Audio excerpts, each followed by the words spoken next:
We are back. It has been a minute since we have done one of these first looks, and I gotta say, for anybody that has ever seen me on camera, and there's plenty of videos if you want to go watch, if you have seen me on camera, you know that I like to give a very long-winded introduction that has absolutely nothing to do with the bike that we're going to talk about. But today, we're going to jump right into it because I have a very special guest, someone who's going to be able to talk to this brand new 2024 Santa Cruz Stigmata better than anyone else I know.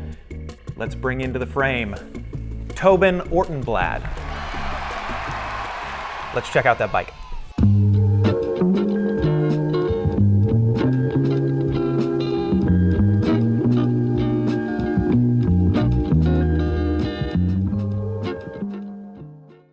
All right, we're back. So let's talk a little bit about you, you handsome devil. So Tobin and I have been racing, I don't know, the last 10, 12 years. It's been forever. And I always forget how young you are, but at 28 years old, you are at the top of the current gravel game.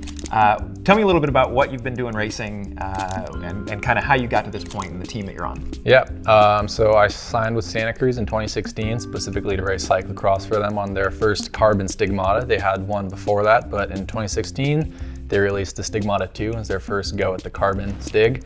I've been with them for every iteration of the Stigmata since, and have slowly transitioned kind of out of the cyclocross specific racing towards more of this like contemporary gravel stuff we're seeing.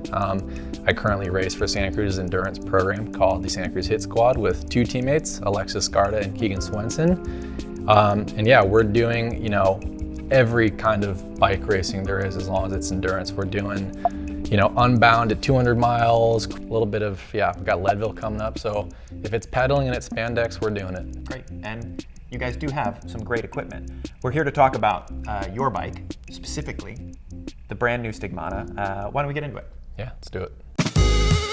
All right, I guess before we start getting into some of the features, the details, all the stuff that has changed on the bike, we should probably talk about who the bike is for. It's a much more versatile platform than before. Before, it really felt like, a very focused bike. You guys raced it for cross and you raced it for gravel. Yep. And now I feel like there's a much wider spectrum of riders they're talking about. Everything from the race to some light bike packing to real trail riding now that it's got the capability of running a suspension fork. For you though, maybe tell us a little bit about some of your racing from the year. You raced at Unbound. Yeah, so Unbound was the first race that we were kind of, launching the bike at, if you will. It's 200 miles. I mean, that's probably the most grueling gravel race in the world, some might say. And yeah, having a bike that is comfortable for that long and is stable, something you can just still rip when you're really fatigued, was important at a race like that. Yeah, I mean, it's a total race-worthy bike, and yet I can still put a fork on it and go ride trail on it. Like, there's not many bikes that you can do both those things on and have a good time. The next thing we should probably talk about is the Geo, and I think that is, honestly, that's the most substantial change to the bike. Yeah. And there have been some pretty big changes to the numbers. I think you know them off the top of your head even. Yeah, I do. So head tube is 2.5 degrees slacker, so we're at a 69.5 degree head tube angle, which is quite slack. The reach is about 30 millimeters longer. The wheelbase is about 60 millimeters longer, and the chainstays are about 5 millimeters longer. So this bike is a lot longer, and it's designed to be ran with a shorter stem. It's more stable. It's more confidence inspiring when you're like nuking a downhill. It's just planted when you're riding something steep. The front wheel, it's not under you. It's a bit further out with that head tube angle being a bit slacker. But the big thing is stability on this bike without losing a bunch of that quick steering input with the shorter stem. I think that's like one of the coolest things about like how these bikes have really progressed. You get all that stability, but then now you've got that ability to like really have precise, like you said, almost hardtail handling on trails. And I mean, we haven't touched on yet, the bike's suspension corrected. So you can run a fork on it. Suspension correction means that when you throw a fork on this bike, it's not altering the front end of the bike. The bike that's been compensated for in the initial design with the rigid fork that you get the bike with. Let's talk about how that happens too. The way that change has been made, like if you were to throw a suspension fork onto the last version, right? You'd end up raising the front end, and it would throw the geometry all off. Gets tall. You'd have a big problem. And so with this new bike, they've actually shortened the head tube, and they've heightened the fork. So the fork is longer, but the head tube is shorter. So you effectively get the same stack height. Yeah.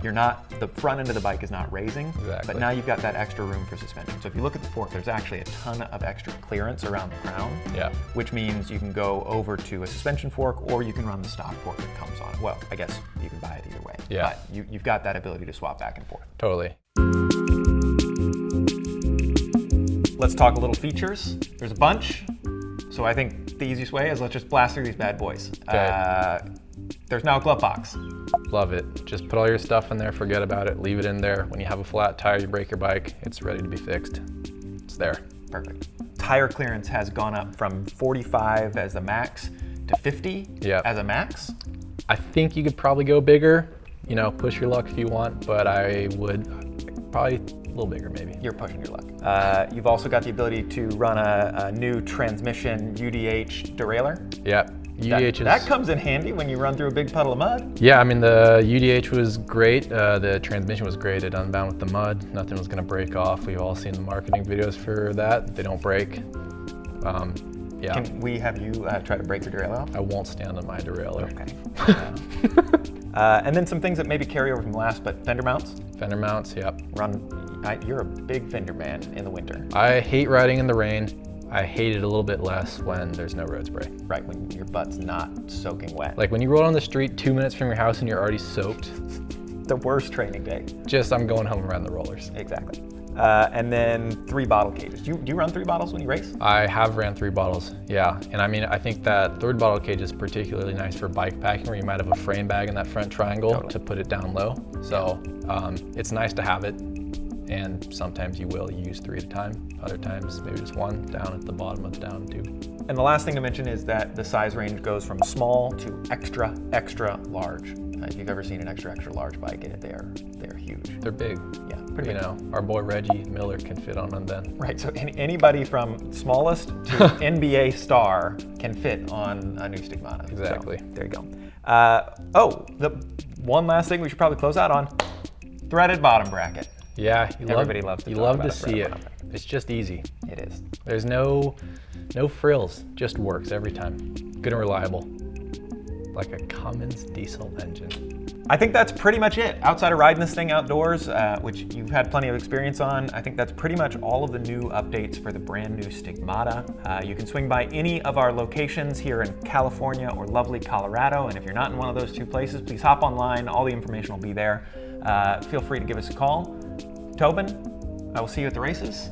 Indeed. From behind, what a lovely man in silhouette. Can't wait. Thanks, guys.